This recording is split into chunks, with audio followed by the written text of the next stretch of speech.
இன்றே சப்ஸ்கிரைப் செய்து உங்கள் ஃபேவரட் ஷோகளை காணுங்கள். கட்டினது யாருன்னே தெரியாம இந்த கயிறை நம்பி நான் எப்படி வாழறது? கடவுள் கண்ணுக்கு தெரிய மாட்டாரு.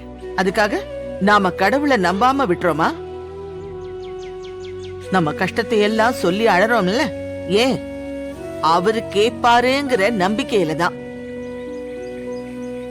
அந்த நம்பிக்கைய நீ இந்த கைத்து மேல வை. அது உன்னை கரையேத்தும். இல்லம்மா,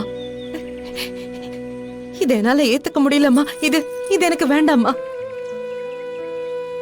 இப்பவே கழட்டி போட்டுறேம்மா. தயவு செஞ்சு என்ன தடுக்காதீங்க. இஷ்டத்துக்கு கழட்டி வீச இது வெறும் கயிறு இல்ல துளசி, கயிறு இல்ல. உன்ன உயிரா நினைச்ச ஒருத்தன் அந்த கடவுளை சாட்சியா வச்சு கட்டின தாலி. அந்த தெய்வத்தோட கழுத்துல இருந்த தாலி. அதுல ஒருத்தனோட உயிரும் உன்னோட வாழ்க்கையும் இருக்கு. அவசரப்பட்டு கழட்டிடாத. தெரியாத ஒருத்தனுக்காக நான் ஏன் இத என் கழுத்துல சுமக்கணும்? காலமும் நேரமும் கூடி வரும்போது ஊரை கூட்டி அவன் உன்னை எல்லாருக்கும் அடையாளப்படுத்துவான். அதுக்கப்புறம் உன் வாழ்க்கையே மாறிடும். அது வரைக்கும் கொஞ்சம் பொறுத்துரு.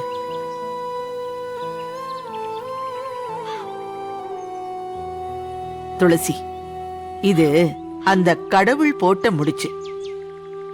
அத கழட்டுனா உனக்கும் உன்னை சுத்தி இருக்கிற எல்லாருக்கும் பல ஆபத்துகள் வந்து சேரும். இங்க தாலியே ஏறலன்னு எத்தனையோ பெண்கள் தவம் கிடக்குறாங்க. ஆனா நீ அத கழட்டி வீசுறேன்னு சொல்ற. மா, எந்த நம்பிக்கையிலமா நான் இத சுமக்கிறது?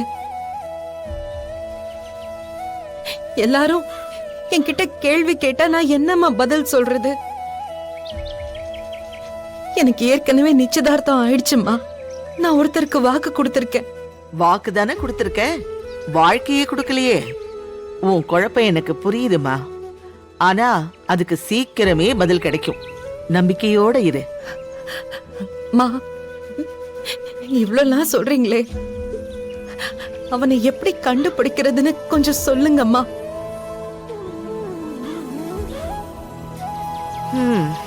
உன் கண்ணை மூடி அந்த முருகனை வேண்டிக்க. நீ கண்ணை திறக்கும் போது உன் பார்வைக்கு யார் தெரியுறாங்களோ அவங்க மூலமா உன்னோட எல்லா பிரச்சனைக்கும் ஒரு முடிவு கிடைக்கும். அதையும் மீறி இந்த தாலியை கழட்டணும்னு உனக்கு தோணுச்சுன்னா அது இந்த தாலியை கட்டினானே அவன் கையால தான் நடக்கணும். அதை மட்டும் மறந்துடாத. சரி, கண்ணை மூடி முருகனை வேண்டிக்க. ம்